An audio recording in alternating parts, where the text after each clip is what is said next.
So friends अभी हम लोग देखेंगे हमारे टाइप्स ऑफ सॉल्ट्स के बाद में बफर सॉल्यूशंस। बफर सॉल्यूशंस क्या होते हैं?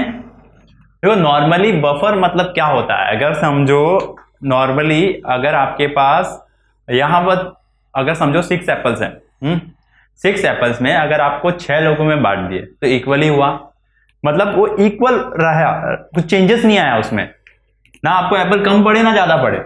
मैंने जस्ट एक एग्जांपल दिया है, अभी मैं आपको और अच्छी तरीके से समझा देता हूं। बफर सॉल्यूशन कौन से होंगे? वो solutions, okay, which can resist the change in pH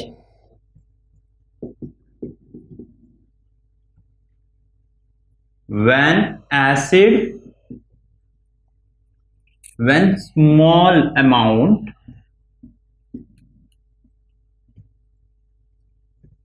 acid or base or its salt or water added to it। देखो यहां पे क्या बोला है, कोई भी सॉल्यूशन जो रेजिस्ट कर सकता है, रेजिस्ट कर सकता है इन द सेंस अपोज कर सकता है, या फिर आप ऐसा बोल सकते हो, अगर समझो अगर नॉर्मल कोई भी एक पर्सन है, ठीक है, उसको एक पंच पड़ा, अगर एक पंच हम लोग ने समझो एक पंच उसको लगा तो गिर जाएगा, राइट।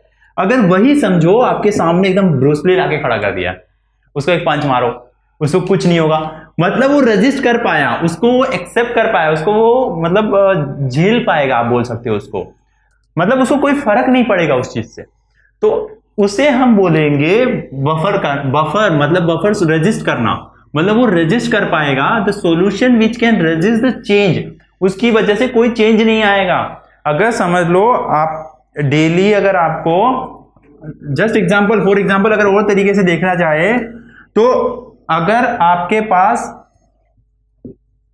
2 बल्ब है, एक रूम में 2 बल्ब्स है, ठीक है, वहां पर ऐसा है कि अगर ये वाले बल्ब का अगर लाइट जितना है पूरे रूम में आता है, और ये वाले बल्ब का भी पूरे रूम में लाइट आता है, ठीक है, उनमें से दोनों बल्ब ऐसा है कि अगर ये बल्ब बंद करोगे तो इसकी पावर बढ़ जाएगी, तो समझो ये बल्ब फूट गया, तो इससे कुछ फर्क पड़ेगा क्या? यहाँ पे लाइट पूरी रहेगी।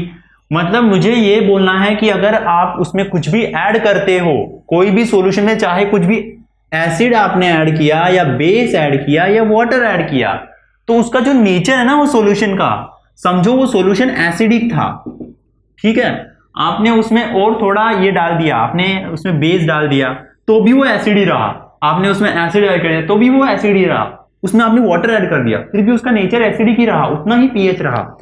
पीएच आपको याद होगा, मैं आपको और थोड़ा एग्जांपल दे देता हूं। जस्ट समझो कि आपने चाय बनाई है, चाय में आपने शुगर डाला है, ठीक है, शुगर डाला, शुगर डालने के बाद में वो स्वीटनेस उसकी बहुत ज्यादा थी, फिर आपने थोड़ा मिल्क और ऐड कर दिया, मिल्क ऑलरेडी मिल्क जो है वो थोड़ा स्वीट ही है, वो डाल दिया, समझो उसकी स्वीटनेस गई नहीं, उसकी स्वीटनेस उतनी थी जितनी पहले थी उतनी ही रही, तो ये क्या हो गया? इसका मतलब ये क्या है? बफर है, इसके पास पावर है उतनी कि आप हमें उसमें कुछ भी डाल दो, कुछ फर्क नहीं पड़ेगा, वो जैसा है वैसा का वैसा रहेगा। और बेटर तरीके से ये समझ लो कि समझो ये हमारा पीएच स्केल है, यहाँ पे 7, यहाँ पे 14, मैंने पीएच स्केल आपको एकदम परफेक्टली एक्सप्लेन किया है फ्रेंड्स, तो वो ध्यान में रखते हुए ये एग्जाम्पल को समझना है। समझो यहाँ पे एक सॉल्यूशन था जिसका पीएच था 7, ठीक है, मैंने क्या किया, ये एक बफर सॉल्यूशन है, ओके, इसके अंदर मैंने अपना स्ट्रॉन्ग एसिड HCl ऐड कर दिया, 4 ड्रॉप ऐड कर दिया, कितने ऐड किए? 4 ड्रॉप्स। अब अगर नॉर्मल वाटर होता तो इसका पीएच कितना हो जाता था? 6.6 समथिंग कुछ आ जाता था, मतलब वो पीछे आ जाता था, चेंज हो जाता था पीएच। लेकिन ये बफर सॉल्यूशन है इसलिए 7 ही रहा, ये चेंज हुआ ही नहीं। सो इस कैपेसिटी को, ये जो रेजिस्ट करने की जो पावर होती है ना उसके पास, फाइट करने की एसिड से, तो ये उसको, उसी पावर को हम लोग बोलेंगे कि बफर करने की पावर, उसका वो उसी को बोलेंगे बफर सॉल्यूशन, जो बफर कर सकता है उसको रेजिस्ट बोलते हैं, उस पावर को रेजिस्ट करते, resist the change in the pH, pH को चेंज होने में रेजिस्ट करता है व्हेन अ स्मॉल अमाउंट, ये बहुत इंपॉर्टेंट है, स्मॉल अमाउंट, वरना आप ऐसा करोगे 50 ml आपने, आपके पास बफर सॉल्यूशन था, उसमें आपने 50 ml ही HCl ऐड कर दिया, भाई इक्वल अमाउंट ऐड करोगे कितना रेसिस्ट कर पाएगा, ठीक है ना। तो इसलिए स्मॉल अमाउंट 10 ml ऐड कर दो, 5 ml ऐड कर दो। तो इन सच सिनेरियो कैपेसिटी होती है हर एक सॉल्यूशन की, बफर सॉल्यूशन की अपनी एक कैपेसिटी होती है जो कि H+ आयन से कैलकुलेट की जाती है। मैं आपको वो भी एक्सप्लेन करने वाला हूं। पहले आप इतना समझ लो कि स्मॉल अमाउंट में आप कोई भी एसिड या बेस डालोगे या फिर उसका सॉल्ट ऐड करोगे या फिर कोई वाटर भी ऐड कर दिया, वाटर इन द सेंस आप उसको डाइल्यूट करोगे, एसिडिक करोगे, बेसिक करोगे, डाइल्यूट करोगे, तो भी उसका पीएच जो है वो चेंज नहीं होगा। उन सॉल्यूशन को हम लोग बोलते हैं बफर सॉल्यूशन। देखो इसमें इंपॉर्टेंट वर्ड जो ध्यान में रखने वाले इंपॉर्टेंट वर्ड है वो ध्यान में रख लो, डेफिनेशन हमेशा याद रहेगा आपको। स्मॉल, पहले तो रेजिस्ट, स्मॉल, एसिड, बेस और उसमें अंदर आपका उसके अंदर सॉल्ट्स और वाटर, ये जो 4 चीजें याद रखोगे ना तो आपको अच्छे से याद रहेगा। इवन चलो आपने एसिड या बेस नहीं डाला, सिर्फ आपने सॉल्ट्स एंड इस वाटर डाल दिया तो भी चल जाएगा, लेकिन ये स्मॉल नहीं भूलना आपको, क्योंकि स्मॉल बहुत इंपॉर्टेंट है। ऐसा नहीं है कि आप उसमें कितना भी डाल सकते हो, स्मॉल अमाउंट में ही वो रेजिस्ट कर पाता है। ओके, सो ये आपका हो गया बफर सॉल्यूशन का डेफिनेशन सबसे पहले। तो अभी तक आपको बेसिक कंसेप्ट क्या है उसके पीछे वो समझ में आ गया है। तो अभी हम उसके पीछे मैं आपको बताता हूं, बफर सॉल्यूशन जो होते हैं उनको 2 टाइप में डिवाइड किया गया है। एक रहता है आपका एसिडिक बफर, ओके, दूसरा होता है आपका basic buffer.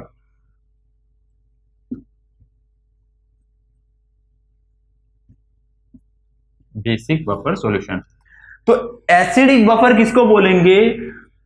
This solution with देखो जो भी सॉल्यूशन, ओके, वीक एसिड, जो वीक एसिड सॉल्यूशन रहेगा, कंसिडर कर लो CH3COOH, ये क्या है हमारा वीक एसिड है, ओके, और इसका सॉल्ट है वो हमने ऐड किया, किसमें ऐड किया सॉल्ट को?